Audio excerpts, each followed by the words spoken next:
हाँ, ये फिर सीन कहाँ मिलेगा इनके जाके दोबारा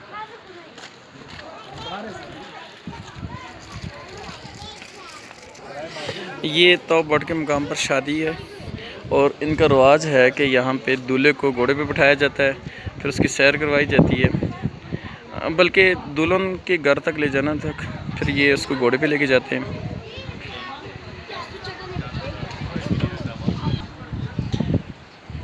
अपनी इनकी एक सकाफ़त है। और यहाँ पे ये भी सुना जा रहा है कि 10 से 12 साल के लड़की लड़के की शादी की जाती है।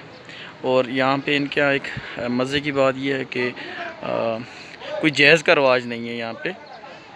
अब इनकी दुल्हन जो डोली है वो तैयार है और